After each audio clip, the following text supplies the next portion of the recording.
Good afternoon. My name is Eve Presti, and I'm here with Gus Barney. How are you? We're doing great today, aren't we? Great. Yes, Let's talk yes. about the subject. The reality of substance abuse and addiction. Yeah, I mean, this is epidemic in the United States, in the world. It's really, really bad, and there is definite help that can be obtained.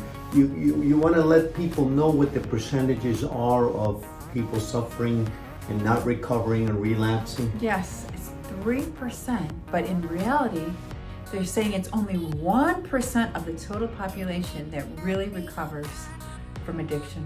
Okay.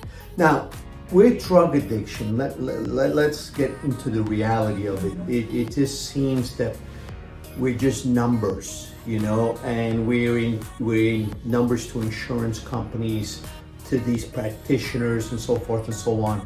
I worked as a subcontractor in 2 of these facilities with frequencies that I created, especially for opioids and heroin. I love that. Everything creates a frequency and a vibration. Yes. Right. Everything is energy, and therefore the manipulation of energy can have a very significant effect on the brain. Yes. And the brain chemistry and the desire for that substance. So, having said that, when we put these people on, these individuals on these frequencies, we could see immediately once the brain reorganized itself. Okay, because at first it was doing this. I mean, they just didn't know how to handle these frequencies. But after about 6 or 7 minutes, adjustment is made. Adjustment is made, exactly. Yeah. So they were able to, a lot of them were able to decompress really well and get some sleep and some rest that they normally don't get. I've been talking to a lot of the homeless and doing work with changing lives in Boca Raton, Florida.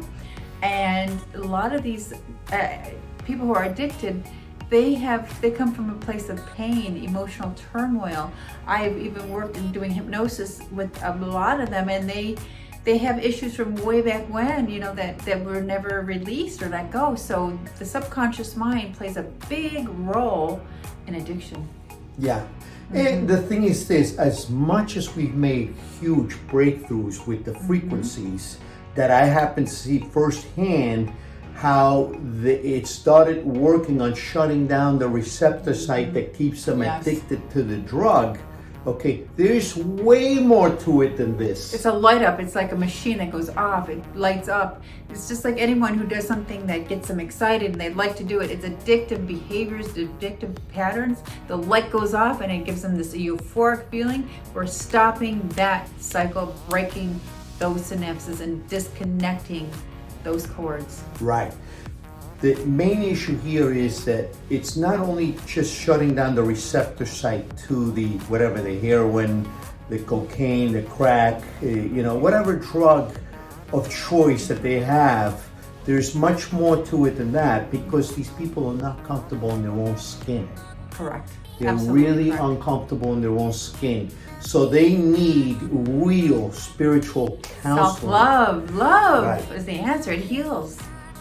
And what takes place is that, they're overcome by the monster within. And family members may not completely comprehend. Why can't they stop? For the love of God, can't they stop once and for all? They're tormenting our lives. They're hurting us. Yes. We're doing the best that we can for them, and so forth and so on. And Can't they do it if they can't do it for me or themselves, why can't they do it for their children or people? Do it for themselves, and they can't do it. They can't do it because the monster's within. And what our work is about is helping them correct, not only closing down those receptor sites, but I have found out that you could close out a receptor site, and maybe they no longer want heroin, but maybe now they go into meth. A different drug. Okay, a different drug, which they may not like as well, or alcohol, because they're not comfortable in their own freaking skin. Go to the root of the problem, where it began, when they were 5 years old, 6. We have to uncover when we have it to happened. uncover and unfold everything that has gone on. All the creases and iron it out. that's the work that we do with the many different tools that we have.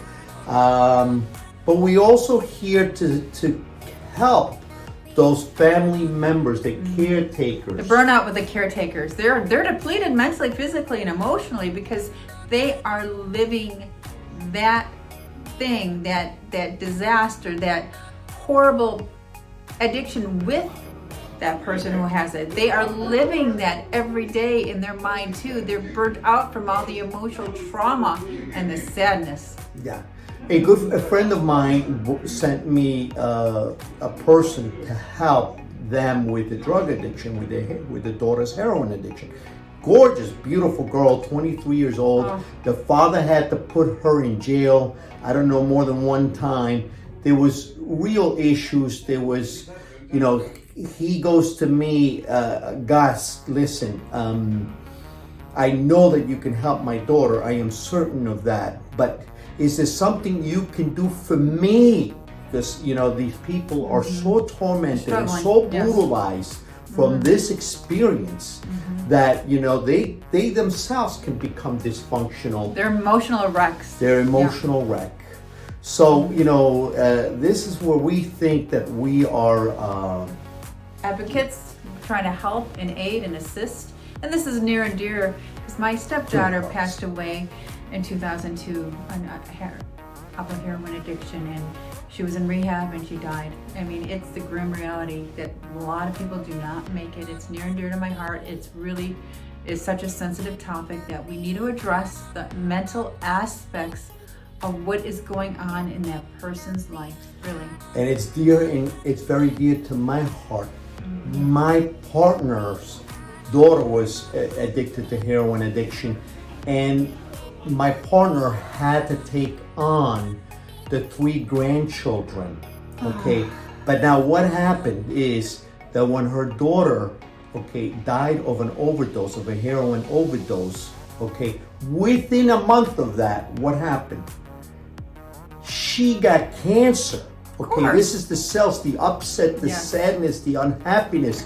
Those cells just opened up for the cancer to receive all that,